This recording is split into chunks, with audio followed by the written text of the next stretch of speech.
And now for something completely different.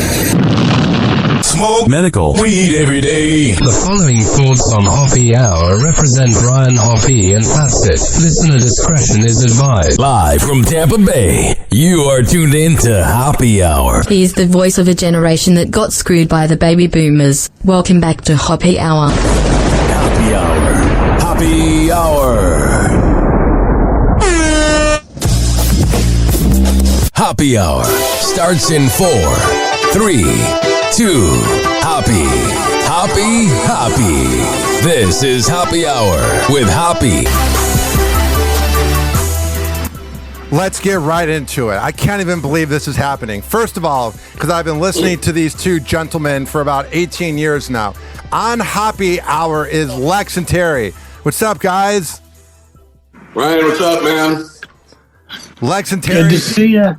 It's great to see you. I've never talked to you face to face. I've done a few interviews with you and texted you, but this is very awesome. I've been listening to you guys since when you were on the app that we will not speak of, and yet you had the 24-hour replay, and I used to listen in high school, and Drunk Bitch Friday, me and my friend would smoke a joint allegedly, and then listen on Fridays when it had the replay. So it's been a minute. Allegedly. Yes, allegedly. So, do you guys like that radio is changing in the way that you have to do Zoom calls? Because right now we're doing FaceTime because my dumbass for some reason couldn't figure out Zoom, even though it's worked every other fucking time. The one time I have Lex and Terry on, these guys I've listened to for 20 years, it doesn't work. What do you guys think of all this shit going on where you got Zoom calls and you got this and that? Is there a part of you that ever misses the good old days of when it was just a microphone and a phone call? Yes. I mean, I miss it dearly. I miss having engineers do everything. Yeah, that's the funny part. I have this like legit producer who's like one of the top DJs here in Tampa. He's out golfing. I'm at his place right now recording this, and we're going to do our show later. And I already called him earlier because there was a thing that wasn't working here. It's sort of like Murphy's Law. It's like when one thing can go wrong, the rest does. But then I've really learned, not just even with radio, but just if you get laid with a girl or you have a good night, like nothing is guaranteed, boys. And I really am learning. My thing for 2024 is I'm really going to appreciate when things go right for me, you know? We've been doing this a long time. They may not ever go right for you. But your analogy of getting laid by a woman, I completely understand it, the way you put that. So, yes, I get it. Well, there's this girl I'm talking to who's not completely over her ex, but she likes me, but she's not over her ex. And we've gone on like 6 or 7 dates, and I'm not taking it seriously, but I also do like her. And like we went out on Christmas Eve. I didn't get laid. And we went out on the 30th. I didn't get laid, but then it took like 7 hours of us hanging out, and then I got laid 2 days ago, and I was like, because like you really need to appreciate when it happens, because you get cocky, and then at the end of the night you're going home and you didn't get laid, and you're like, yeah, that goes with anything, dude. Like I thought I was gonna buy a Switch. I got a Nintendo Switch last week. It was sold out everywhere. I had this image in my mind. I would give my Christmas money and get it, and then I had to wait a few days. Like, I don't know. I'm having a deep epiphany because I'm very high, but I'm just realizing, like, you really, Lex and Terry, you really got to appreciate when things go right. You should have interviewed us last week. I would have sold you my Switch. What do you think of the Switch, Lex? Oh, they're cool. They're super cool. You know, I mean, take with, do it at home, wherever you want. Do you and your girl play the Switch at all? No, actually, everybody on the show used to play. We used to do, Super Mario Kart and all that stuff. Yeah. You know, we would just get, drunk on Friday evenings and play it. Terry, and then it just kind of stopped, and I haven't done anything with it since. Terry, do you play video games? Are you a video game guy? Yeah, I don't have the Switch, though. I watched them play it on Twitch, which was hilarious. But no, I do play video games. I'm an old PlayStation guy, though. You know, Me too. And I only play Madden and I play the baseball game, shit like that. I have a PlayStation 2. You have a 2 or you have 1 as well? Which PS? No, I have a PlayStation also. I was just making sure, because if you were to say, Lex, that you had a PS2, I would think that's cool as hell. To me, that's the best PS that's been out. It was. Well, we do have a PS2, so we can play the best hockey game ever made. And that's NHL Hits. Hits 2002, yeah. I'm telling you, though, I'm very similar to Terry in the factor that I'm playing Madden and NBA, and I wanted to get a new system for Christmas, but I didn't want to pay $500 for an Xbox or for a PS5 when my PS4 works. And this Switch, I feel like I'm 25 years younger. I feel like I'm back in the 90s. It's very fun. That's cool. Fun. That's cool. Yeah, I decided that I wanted to actually do something with my time. See, I'm a single man. I'm 30 years old. I live in St. Pete. I work so much that I want to do something that is like fun. But Terry, I've been wanting to ask you, what is it fucking like doing the show at 3 a.m. Seattle time? I can't imagine. Well, it's exactly what it sounds like. It's crap. You never get used to it, but it is what it is, and I try to pace myself through the week. And how big of a place do you live in? Does your wife ever wake up? No, it's a 2-bedroom condo downtown Seattle, as you can see behind me there. Buildings and stuff, and each bedrooms are wet at one end of This has its own patio. This has its own everything. Yeah. So to answer your question, no, don't wake her up only when I get up. Lex, what time are you getting to the Lex and Terry headquarters each morning? Well, I mean, we're dealing with this new system right now. The satellites are like going away, so when the show's on like 8-minute delay. So until we get that down, we're loading segments into a system. It's going to be early. I'd probably get there about 4:15. What is the time you guys go to bed? Terry, so what time do you go to bed? I go to bed about 7 o'clock and lay there till about 1 in the morning, and then I wake up about an hour later for work. I can't even imagine going to bed at 7, even though I used to do it when I worked for Calta. Especially if the sun was out. If the sun was out, I don't think I could go to bed because I just felt like I was missing out on life.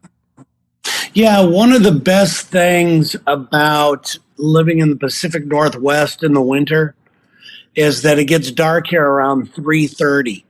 Oh, really? Yeah. So, during the summer, it gets dark at 11 p.m. at night. So it sucks.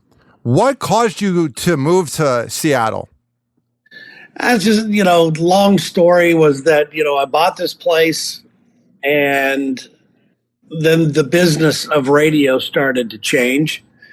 So I was living in Dallas, had this place as well. It was a brand new place, but I couldn't sell it because they had some problems with they had to tent the building and do all kinds of stuff. So I couldn't rent it and I couldn't sell it. So I had to move here and do it and sell my place in Dallas in return. So that's just the way it worked out. What did you think about living in Dallas? Did you like it? Yeah, I like Dallas. I think Dallas is cool. I just don't think Dallas has been kind to us, so I hate them. I do kind of think about that. I feel like you guys are very underappreciated when it comes to radio because you guys, what I've always respected about you guys is you guys don't do the fake prank calls. I despise the fake prank calls, and I've been calling it out recently on my podcast more, and I had one of the shows that does it DM me very angry that I called out the fake prank calls. I go, well, if you're going to do fake prank calls, I'm going to call it out. It's fake. Yeah, we do it on sudden death. We do live real ones. We don't care. How long have you guys been doing sudden death? God, 12 years? Something like that, yeah. Yeah. Maybe even more. I think 2010 when we started. Yeah, we were one of the first, if not the first radio show to have an app. I remember getting the app. I was in high school and I would listen to you guys while in the hallway. There were very weird moments where I would be like in a typing class where we're on the laptop and nobody's talking. And it would be, I would go from you guys to Opie and Anthony to Stern. It was like the three things I listened to. And you guys would make me laugh so hard. You got to imagine, I'm in like a lab where there's like 30 laptops and nobody's talking. And you guys would make me laugh so hard. And my classmates would be looking at me like, what are you laughing at? It was awesome.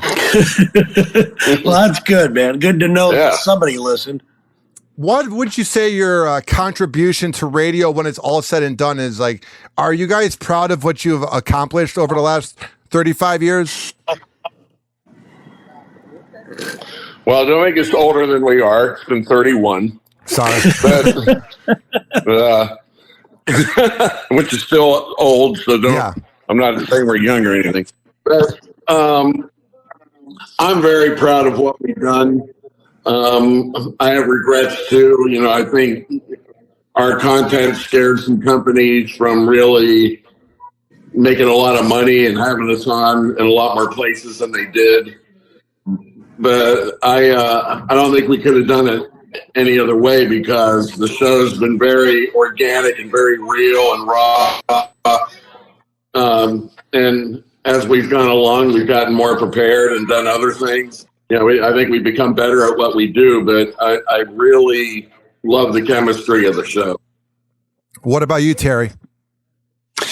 Boy, that's why Alexa's probably laughing right now. I go through moments of being very proud of it. I'm very happy that I've been able to do this job for so long. When my number one goal in radio, we talked about it on the show today, or my number one goal in radio was just to be a full-time on-air person. And so I'm very proud of that, but I'm not, like you said, I feel, I got a little chip on my shoulder lately. I too feel like the show's been underappreciated. I think that we've been jerked around a lot. We're on like 5 iHeart stations or something like that, yet they don't care about us. You know, they don't want to be it's just the weirdest thing in the world. We've been on our own and it's been fun, but it's also been frustrating. iHeart's a very weird company. I've worked there twice and I feel like I was in high school. It's very bizarre. Yeah, I don't understand it. I think there's some really good people working there. Oh, for sure. But yeah, I just don't get it. So I get very frustrated with the fact that, we seem to be working our ass off. We don't take a lot of days off. We love doing live shows. We're not one of those shows that does something funny at 7 a.m. and plays it again at 9. If you don't hear it, you're never going to hear it again unless it's made a best of. Well, for example, showing how hard you guys work, I sent Lex a text at like 10 a.m. this morning. I thought for sure you guys were coming back next week, but you guys came back the day after. Commendable. Oh, we had our 2 weeks, but yeah, we don't like taking time off. I don't like taking time off personally, but Lex, do you like taking time off? Yeah. But are you the type of guy that if you could take as much time off as, like, let's say Howard Stern, that you would? No, man. I mean, you're not going to hold an audience doing that. Yeah. They can only deal with so many best ofs and replays. I mean, people that I know that are Howard fans, that's complaint number one. Me too. I agree. Yeah. I just think it's very elitist because what you guys have always represented so well is like the hardworking average Joe that is drinking a cup of coffee driving to work. And I feel like when these shows that are big like yours but take more time off, it's like they're saying to their audience that they don't give a shit when they should be glad that the hardworking audience is helping give them ratings. Yeah, I mean, we take off basically over the year 5 weeks. That's plenty, and most of those we take off when other people are taking them off. You just don't need any more than that. Now, how hard is it for you guys to get back into the grind of work after a 2-week break? This morning was a fucking disaster, so it takes a few days. Yeah, for me personally, it takes me probably another 2 weeks to see it on a schedule again. Why does it take that long? Is it because you guys are like sleeping in that much or what? Oh yeah, I sleep in all vacation long. I'll sleep till noon. Me too. I did a lot of sleeping this vacation. I think once we get in autopilot of doing the show and our regular routine, I don't think we realize how sleep deprived we get. I get up every day at 7:30 for my radio job. I'm a production director during the day for a religious company, but I'm getting up every day from 8:30 and working 8:30 to 4:30. And man, I'm getting used to being tired. It's just a radio thing, you know? Yeah, I mean, it comes with the job now. I mean, that's the way the business changed. You got to do it, like you said, a bunch of different jobs. It's funny when you see like old shows about radio and stuff. There's always people drinking coffee all the time. Oh, yeah. You know, it's true. What's your favorite show about radio? Mine is news radio.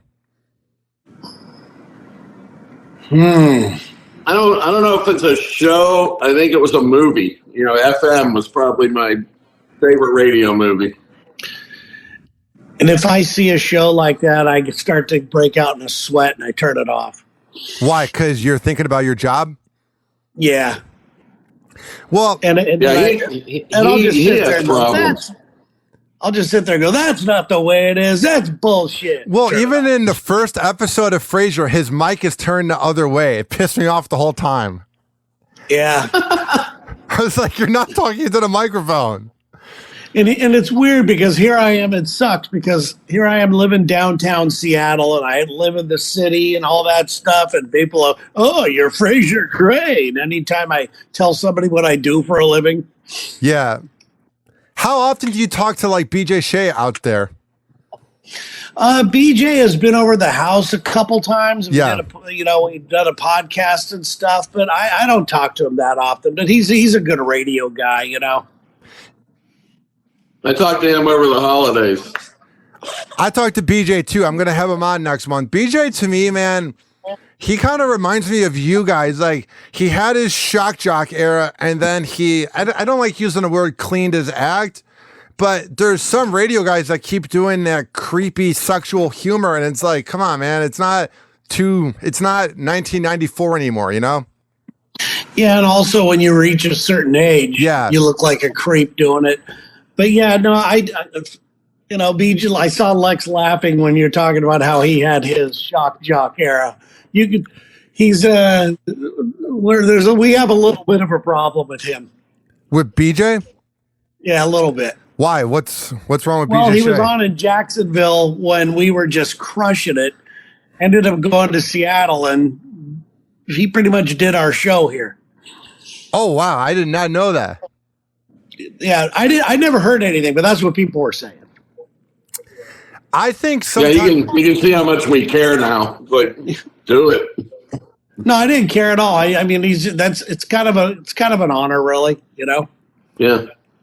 It is funny. Now that we're mature enough to look at it that way. Lex, you seem like Terry seems like the Zen guy that doesn't get as worked up over things. But Lex, you seem like the guy that like takes it seriously, which is what has made you guys so big. You're like the guy that's like, I don't give a fuck. I will call it out, you know? No, that's actually him. Really? Yeah. But he has mellowed over the years for sure. You know, I mean, he has searched for his happiness, and I appreciate that he's constantly trying to self-improve and all that stuff. I'm kind of a buffoon, man. Sometimes I can keep my mouth shut about stuff, and other times it's like, no, that's bullshit. There's times you need to call things out. If it's on the radio or in life, sometimes you need to talk shit. You know what I mean? Yeah, early in our career, I came from the programming side, and I brought Terry, and I'm sure he'll hold this against me the rest of his life, from the West Coast to Jacksonville, and since I was in management and all that, I kind of had to handle stuff that I don't handle all that much anymore. So I used to be overprotective about us. Yeah, if you listen, like I was listening to the best of shows from over the break, and man, you guys were wild back in the day. You guys just did not care. Not that you didn't care in a bad way, but like you guys would just say what came to your mind. Yeah, I mean, I like to think that we still have that in us, but we're a little more strategic. I mean, the business changed, and that's one of the reasons why we still get to do our job when a lot of shows got fired, when everything got consolidated and everything, Yeah, getting your licks in this Me Too environment's hard. How much did the Janet Jackson Nipplegate hurt you guys? Huge. What did it do? Probably the biggest changing factor in our whole career. We were in meetings with attorneys for I don't know how many weeks and months before we even got things back to normal again. Attorneys would say, you can call somebody a dick, but you can't say "suck my dick." You could, and those were legit meetings. Yeah, I mean, these are highly educated people, saying these things to us. And I'm sure that after their meeting with us, they were going, I can't believe we just had a conversation with grown people about you could say "suck my cock," but it's weird. Did it get any? We laughed and they go, "You think this is funny?" We're like, "No, this is not funny at all." Hearing a lawyer say "suck my dick." Yep. Now, has there been any? I mean, in court. Has there been any good part about the radio lawyers? Yeah. Absolutely. At least we got explained what the rules were. And we immediately had a meeting after all the Janet Jackson stuff. And we said, okay, if this is what the rules are, how do we succeed in that? And I immediately knew that we're going to have to be a different kind of funny. Yeah. And so I took it as a challenge. I really wasn't like, oh, we're fucked, everything's going crazy. I mean, I was like, all right, that's what the rules are. Let's hit the chalkboard again and see what we can come up with. Me, I was Bill Paxton and Aliens. We're fucked, man. We're screwed. What's the biggest thing you guys immediately changed? A lot of the sex stuff, and it's weird because, I don't think people even, like you talked about, I don't think people care that much about it as much anymore, as far as sex goes. Okay, great, you're having sex, we get it. And that was probably the biggest thing, the way we described certain things. I like to think that we still do some edgy things that people will, after the show, go, oh, did you hear what Lex and Terry were doing today? Because nobody gives a shit when they go, hey, Lex and Terry, they did? They talked about their horoscope today. Oh, my God. What are you going to do? Are you going to laugh at that? No one's going to go home and say, wow, they do the best horoscope stuff. Lex and Terry had that fake prank call at 7:10 with the perfectly sounding actors. I mean, people that got cheated on. I can't believe people think that's real. I tell any girl I'm on a date with, go, that's fake, right? They're like, what? War of the Roses is fake? I'm like, yes, it's all fake. Yes. We're telling you, everybody, right now, you cannot put somebody on the radio without their consent. Okay? That is one of the biggest rules. You are being lied to if you're listening to a prank phone call. They think you're stupid. And if you believe it, you are fucking stupid. And they don't care about you. They just are getting a paycheck and just putting out lazy radio. And they think they're pulling it off. We did a good one. Dude, I've heard there's a service that has like the same actors. And when I worked at iHeartRadio, the local show that does it here in Tampa told me that he would hear the server and hear the other shows. And he's like, I took one of the ideas from a show in Seattle. I think it was Jubal. And he's like, I took an idea from this show. I was like, wow, it is the saddest thing I've ever heard. Taking ideas from something that's already fake. Here's what we would do if we heard that server. We would be putting it on the air going, listen to these jerk faces. Oh, yeah. Yeah. Were you guys ever close to having to do that type of radio? Ever? No. We wrote a bit one time. Yeah. Because consultants were coming in and telling us, that you should do this. And we wrote a bit one time and we couldn't pull it off. And we both started laughing. And we said, that is the last day we ever do anything like that. And everything else, I mean, we know where we're headed. We know what we're doing, but that's the beauty of our show. And that's what makes it so fun to wake up every morning is we really don't know what's going to happen on every break. We have a plan what we're going to do. But if you ask that one question to somebody and it turns into a fight or something, it's fantastic. What about you, Lex? I just look at our career as my contribution to the show was probably in the first year. The biggest contribution probably in the first year, letting this thing get off the ground and dealing with our boss, who is now dead down the hall, who just absolutely brought us all the pain that he was getting from above. I've read about that on your Wikipedia page. Was that when you had that book that was like How to Get Laid or something? That was our first show.